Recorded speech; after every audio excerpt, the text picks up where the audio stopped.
merci maa ngi leen nuyu yéen ñëpp aussi di leen di fay di rafetlu seen teewaay fii comme ni nga xamee souvent bu événement amee dañuy woote pour waxtaan préparation bi mais bii moom événement spécial la moo tax ñu jël ay fan avant moo yegg si li ci ëpp dañoo ne bu suba la ñu def ko tey mais bii dañoo jël ay fan pour préparer ko mun a waxtaan am loo xam ne dañ ciy déggoo bi mooy woote jàmm ñëpp woote jàmm mbër ya manager ya entraîneur ya internautes yeeg ñu am site ñëpp woote jàmm ci làmb ji parce que aussi il faut reconnaître c'est un très grand événement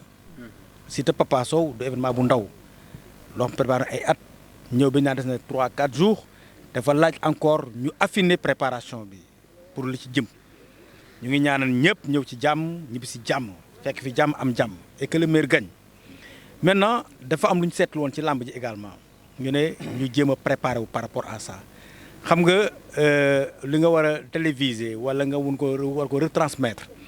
image yi dafa war a rafet parce que image yu Sénégal aussi moo ni demee sur image yu làmb ñu bëggoon bu bés ba mu am càmbal le promoteur am moo ko war am loo xam ne dafa war CNG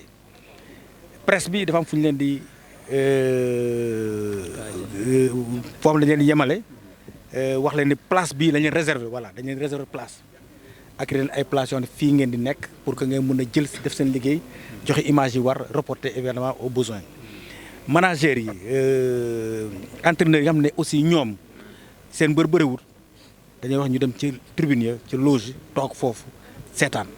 parce que dañu bëgg enceinte bi yëpp mu leer nañ parce que loolu cëri CNG la CNG moom loolu moo ko war a gérer CNG na ko gérer mais avant communiqué yi da cee baax waxtaan ci ak nit ñi alors am na ñoo xam ne aussi événement bu jotee dañuy ñëw ñoom ñëpp bëgg a bokk bëgg a dugg ci mbir mi ñooñu aussi dañ leen di wax ne bii pas amut géew gu set lañ bëgg mbër yi seen accompagnateur ak seen manager ak seen entraîneur point ak commission d'organisation bu CNG loolu buñ fa jógee communiqué nañ également ci xale yi yàq stade bi arène nationale bi ñu ñaawlu ko lool am na benn circulaire def naa ko léegi joxe na ñu ngi koy joxe après ngeen jël ko wasaare ko yéen aussi ngeen dugg ci combat non violence bi ngeen dugg ci combat sensibilisation bi ak mobilisation bi pour que nit ñi xam ne arène nationale bi c'est un bien public d'abord mais aussi loo xam ne ñun ñoo ko doon ñaan depuis ay at lu ëpp demi-siècle ba yàlla wërsëgal ñu le président de la République son excellence Macky Sall defal ñu ko ñu dañ ko war a entretenir balaa sa état di ñëw ne xaaral ma defar yi ñu ñoo war a defar d'abord donc ñoo ci war a jiitu kon nag ñuy ñaaxaat amateurs yi fans club yi mbër yi ñëpp ñu jàpp ci ba kenn dootu laal chaise xam nga yàgg nañu sensibiliser waaye nag ne ni dafa laaj aussi ñu jël ab ndogal na mooy bépp mbër bu bëri sa benn supporter sax bu yàqee benn chaise sa reliquat bi dañu koy téye defaree ko arène bi ndogal bi jël nañ ko joxe nañ circulaire bi mën nañ ko wasaare bu ñu ko jël également partager ko ak nit ñi la ca des mooy le promoteur am lu ko war mooy seet fa muy jaayee biyam naka la koy jaayee ñu seet aussi ak sécurité bi fan ba ñaata buntu la ñu ubbi yooyu yëpp ku ñëw aussi bés ba xam ne bu ñu bul jaar ni xamal ne defara tax ñu wala bul jaar foofu toogeel nii nga xam ne defara tax ñu toogee ko parce que làmb ji aussi ay millions mënuñ cee dem ba pare léeg-léeg benn waaye jóge fal rek ci la ko neex tax ba muy yàqu wala image yi Sénégal yàqu non lii buñ koy def ay kilifa ñoo toog ci seen salon yi faay bu nekk dañ koy gis te dañuy ñeen ñu daañu Pape Abdou Fall ci biir affaire bi ñeen ñi mën la ñoo directement demee pourquoi lii ak la yéen du ngeen ko maîtriser moo tax ñu wax ak nit ñi ne buñ mere kenn lu ñu leen wax nañ xam ne defara tax ñu di ko def mais dara taxul làmb dañ ko war a aar dañ ko war a tegginal war ko jox ko vraiment taar bi mu mérité parce que sport yi Sénégal tey boo leen taajoon ñi mën a am li ci benn as takkusaan xam naa Pape Abdou Fall démb la leen oo rek ne na ngeen ñëw lii am na ngeen ñëw yéen nii bu ko préparé un mois fii day fees del n'est-ce pas donc ñu bëri bëgg nañ mënuñ kaa am comme làmb am na ko nag nañ ci jàpp ñun ñëpp ñu defar ñu leen ñaax yéen aussi ngeen bokk ci sensibilisation bi pour nit ñi taxaw pour bañ a yàqati stade à arène nationale ku ñëw même soo gisee sax kayit buy naaw am nga droit sax nga jëm ko for dugal ci benn poubelle loolu vraiment ñaan na ñëpp ñu taxaw ci sensibilisation ñu téyewaat ko xam ne suñu alal la suñu yëf la moo gën ñu dem di xëccoo ci yeneen stade yi ñu naan dañuy def lii dañuy def laa mais suñu arène pour bëree la macha allah donc war nañoo mérité aussi li ñu jox bu ñu xalaat leneen nañ xalaat defaraat ko ba mu dellu ndam meloon vraiment Sénégal jëm kanam merci beaucoup jërë ngeen jëf. li des mooy président bëgg nañ xam tam presse bi. parce que souvent dañ ci am benn jafe-jafe. soo jaaree fii ñu ne du ngeen jaar fii fee ngeen di jaar fenn la presse bi war a dugg. presse bi dina am une porte réservée à cet effet boo xam ne le promoteur dana communiquer presse fii lay jaar presse bi aussi bëgg nañu fi ñu leen wax ne fi ngeen war a jaar pour accéder fi ngeen war a toog fu ngeen ñëwee ngeen respecté à la lettre parce que aussi loolu mooy discipline organisation tant que discipline amu ca du sotti la police ñoom li ñu wax nañ koy pare ñoom seen stratégie ak seen lépp pare nañu daañu ñëw def ko loolu duñu ciy communiquer ñoo ci war a ko te communiquer ci loolu dañu ñëw jëf nit ñi gis dana am un nombre suffisant de policiers la sécurité vraiment sera là bien présente et visible loolu ñu xam ko muy police muy sapeur pompier donc loolu CNG aussi matukaayam dina ko jël dana ubbi benn salle infirmerie pour en au cas où mu am ku ñu war a évacuer premier soin ñu def ko ak suñu médecin loolu defaguñ ko woon mais bii nañ ko def parce que aussi bés bee ni toll xam nga règlement dafa ne mbër mi accompagnateur yi ay amateur am ay supporter am pardon ay fan sa club lépp lu ñu def ci ndodd mbër mi la parce que mbër mee tax ñu ñëw comme ñoo tax ñu ñëw nag war na balaa moo ñëw ci open press ba wala ci réunion kër ga wax leen ne attention dañu dem sport la mën naa am mën naa ñàkk mën naa nul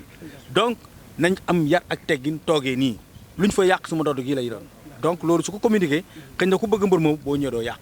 loolu mooy règlement moo tax ñu bëgg ko appliquer dañoo négocier nag wax nañ ba sonn sensibiliser mais léegi nag il est grand temps ko jël ay dispositions nouvelles pour que nit ñi mën a respecter arène nationale bi. ku ni làmb wax presse moo tax ñu convier leen quand même ci rencontre bi pour jox leen conclusion yi nga xam ni ndaje bi nga xam ni moo doon réunion avec la sécurité ñu daldi leen koy defal leen retour bi. donc loolu moo waral teewaay bi. combat Papa Sow Siteu nag dañ ci jël ay matuwaay. matuwaay yi mooy lan bu njëkk bi comme journaliste yi laay waxal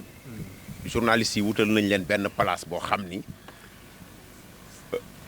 place oui je dis bien oui donc place bi dañu ko wut pour que d'une manière organisée ñu installer leen fa doo leen déranger kenn du leen déranger avec la supervision de la police. li daan am ci lamb yi nga xam ni jàll na fi muy que ni barrière bi ku nekk ñëw langaamu ci ñiy wéeru ci loolu moom xawma beneen de waaye bii moom doo leen ko ci teg bët incha allahu rabbi cela veut dire muy manager bi di entraîneur yi di borom garam mbubb bi ku nekk na dem yéeg ca kaw cër nag nit a koy jox boppam bala ñu laa xamal sa bopp parce que du ñu jël ay millions dépensé ko ci benn événement yàlla di ñu kattanal ba bis booba ñëw nit jóge fële naan ñu c'est telle conduite à tenir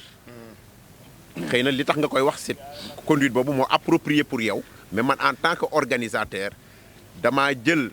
bis bi teg ko ci loxoy Fallou Ndiaye Assane Ndiaye Khadim Ndiaye ak Yande Diop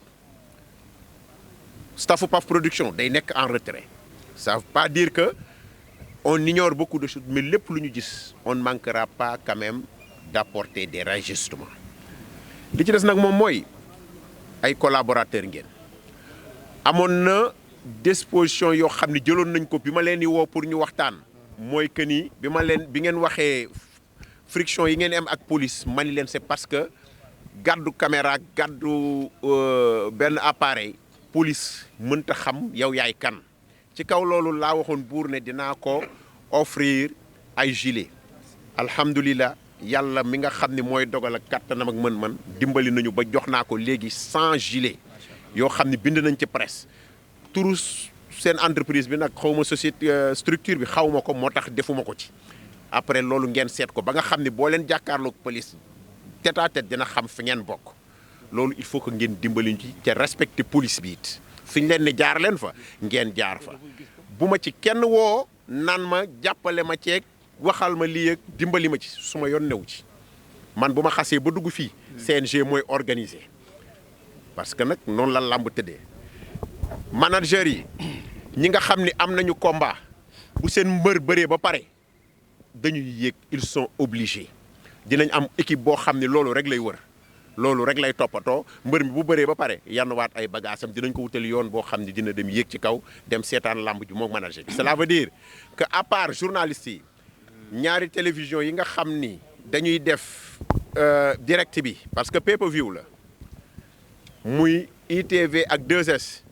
duñu permettre kenn mu ut fi benn camp ak iTélépay ak seen affiche.com ñooñu dañuy def benn plateau donc pour xamal leen ne rek mbir la moo xam ne dañ koy teg ci charte mbër yi incha allahu rabbi sécurité bi dana leen jàppale accompagner leen ñu ñëw ci jàmm ñibbisi ci jàmm c'est valable pour aussi les amateurs dinañ leen jàppale encadrer leen ñu ñëw ci jàmm pour ñi nga xam ne nag jàmm la ñuy wër si waaw sécurité bi moom ñëwul pour def dara mais nag ku jalgati boo wéeteeg sa bopp xam nga ni da ngay jalgati ku jalgati nag dafa am lu ñu warloo ak yow donc nañ leen jàppalante lamb la dañoo bokk yoon wu ñu jëm muy lamb moo leen tax moo leen yitteel ñun ñu nekk ay acteurs nañ leen def benn convergence de vue converger suñu ay efforts ba atteindre suñu ay objectifs loolu la ñu ni woon dinañ ko waxtaane nañu ko bëgg it lancer un appel li xew ci lamb ji ñaaw na gañe ak ñàkk gañe yépp di dajji ay siis loolu rafetul ñaaw na ci arène boo xam ne 32 milliards la bii mooy suñu première année buñ ko fas yéene exploité pleinement parce que bañ ko ubbee rek dañoo dugg ci mbas mi kon ñun buñ ko exploité woon année lëmm ba mu jeex xanaa dara dootu fi des donc dafay jaadu yéen ñi nga xam ni yéen lay yàlla dénk xarala yi ngeen di jotale ngeen jàpp ci communication bi parce que lii bis bu ñu yàlla nattoo ba décor bii jóge fi ñun nous serons mal accueillis te it su boobaa dootuñu taxawati ci benn sponsor wax ko lu koy convaincre mu jàppale lamb suñu image dootul rafetati te it gàcce danañu topp ba fu ñu jëm gàcce googu am na ñoo xam duñu recevoir gàcce jàppale leen ñu ci loolu mbër yi yéen ak may dégg waxtaan leen ak seen fan club yi waxtaan leen ak ñi nga xam ne ñoo leen di jàppale disposition yi ñu fiy fekk nañ ko respecter sécurité bi respecter infrastructure bi respecter waa CNG respecter promoteur bi nga xam ni mu bareeg mu tuuti mooy dem fortaatu ay kopparam am yéene ci tant de mbër yi fi nekk nommé la kooku boo ko respecté wul rek boo toogee wéetaat ak sa bopp war ngaa mën a dem tekki sa ngem loolu daal la ñu fi tënk di lancer un appel à la collaboration dans la solidarité. Une collaboration dans la solidarité, cela veut dire une collaboration franche, sincère. ba bu ma gisee tey Lamine wala gis Pël kenn di ko néewal doole ma mën a simi suma veste bi jël ko kon Papa Sow Siteu yéen dafa am taxawaay boo leen ci war a taxawee dafa am loo leen ci war a wane te su may waxit xam ngeen lu tax ma wax loolu moytu leen ñu naan leen yéen ay yàq moytu leen ñu naan yéen ay def lu defuut loolu ça ternit votre image et une image ternie c'est une image boo xam ni négative loolu daal laa moon ci li may wax di leen baalu àq di leen baalu àq di leen jox rendez-vous incha allah di jox rendez-vous boog wax dañ koy defar di jox rendez-vous ñi nga xam ni ñoom la ñu accrédité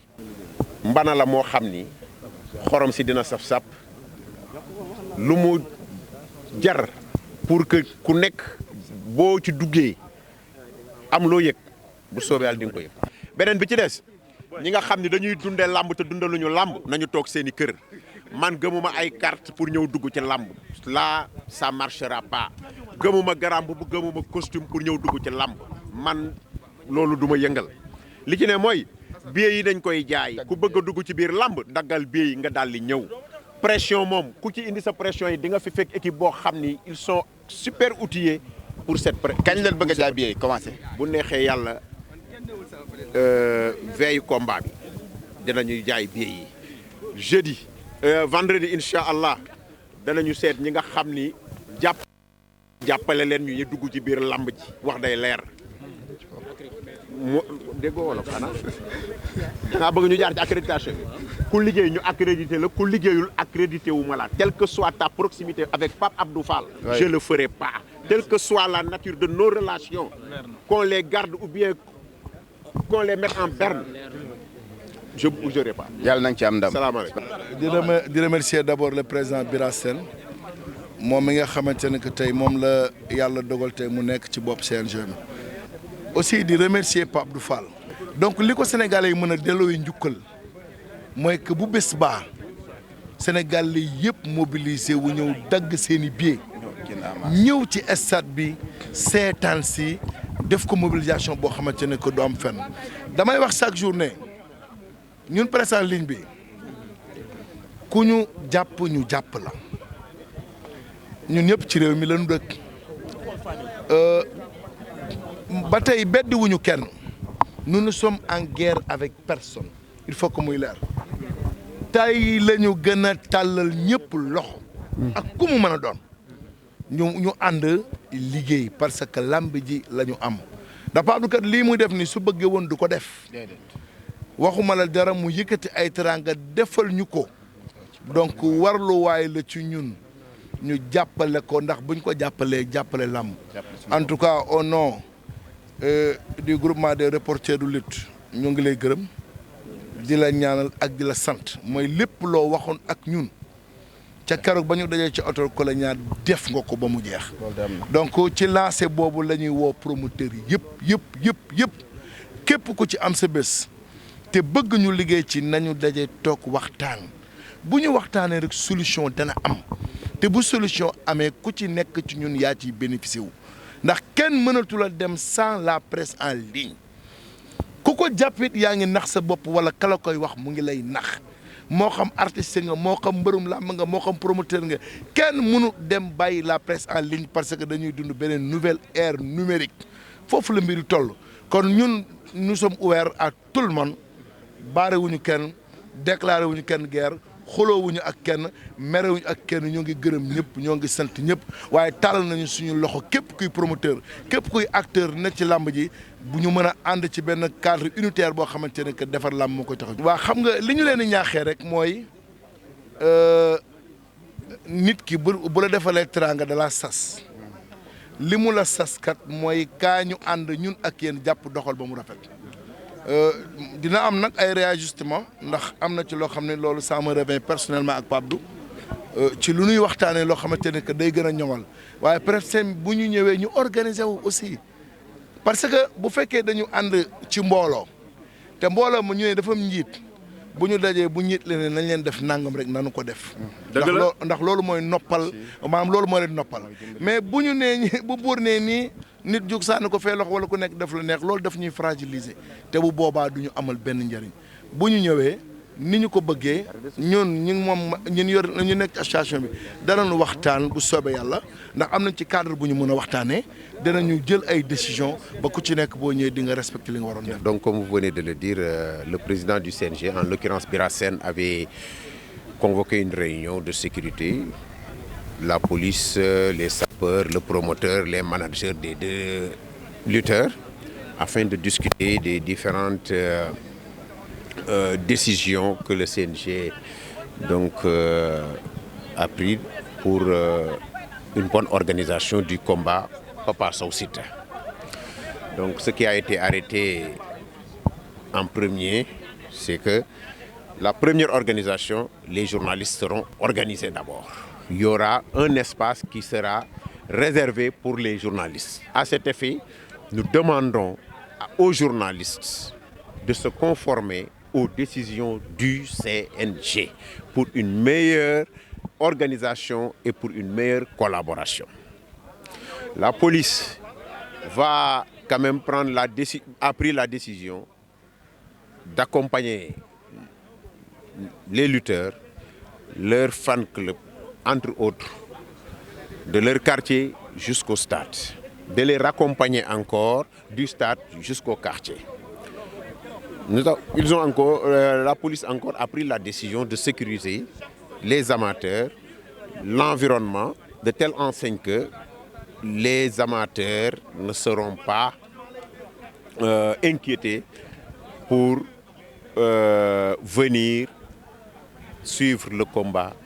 Papa Sow Siteu. Mais sur le plan des chiffres, est-ce qu'on peut avoir un chiffre concernant Bon, pas moins de 700 éléments. On avait dit 6, mais lors de cette réunion, lors de la réunion d'aujourd'hui, on a élevé la barre afin que la sécurité soit garantie au maximum. Les lutteurs assez populaires entre Siteu et Papa Sow, donc les dispositions particulières sont prises avec ça. Bon, les dispositions particulières ont été dites, parce que le CNG a pris la décision de ne ménager aucun effort pour une bonne organisation. Je viens de vous le dire, en premier lieu, c'est, comment on peut l'appeler, les journalistes, qui, à chaque fois qu'un star arrive dans l'arène, tout le monde court vers ce star-là. Donc ça gâte l'organisation, ça c'est d'un. Deuxièmement, un espace sera dédié aux journalistes. Donc nous les prions quand même de suivre bien l'organisation du CNG parce qu'arriver au stade, ce n'est plus le promoteur qui organise, c'est le CNG qui organise. Ça c'est en premier lieu. Donc on laissera le soin aux différents camps, que ce soit Papa Sow et Cité, de choisir leur emplacement. Après, ils seront encadrés. Donc les mesures à l'extérieur seront prises. Le stade sera ouvert à 11h pour que les gens puissent y accéder d'une manière calme, viennent acheter leurs billets et puis suivre convenablement et à l'aise les combats. Monsieur le Président, nous avons constaté que souvent les rencontres de cette nature sont émaillées d'incidents avec des images que nous avons vues la dernière fois. Alors en tant que promoteur, l'appel que vous lancez en tout cas à ces supporters fans club qui viendront le 5 ici au stade. C'est regrettable. Et je pense que, en dehors du promoteur que je suis un Sénégalais. Un bijou de 32 milliards comme ça, qui n'a pas encore été exploité en moins d'1 an, on a constaté que les gens commencent à saccager le stade. Je lance un appel. Comme vous aussi, en tant que journaliste, vous devez quand même accompagner cette communication afin de sensibiliser au maxi je dirais pas les amateurs, mais les fan clubs, les supporters des lutteurs, afin qu'ils reviennent sur terre. Parce que aussi, gâter des chaises comme ça, détruire l'arène, cela n'a pas de sens. On donnera raison à ceux qui disaient qu'on ne méritait pas ce bijou. Donc je lance un appel aux supporters de Papa Sow, aux supporters de Cité, de rester calmes, de rester sages et d'être sportifs. Quelle que soit la nature du résultat du 5, de rester sage et gérer sportivement. waaw mbokku téléspectateurs yi ñu seetaan sur la TMS TV ñu ngi fii ci arène nationale fas yéene nag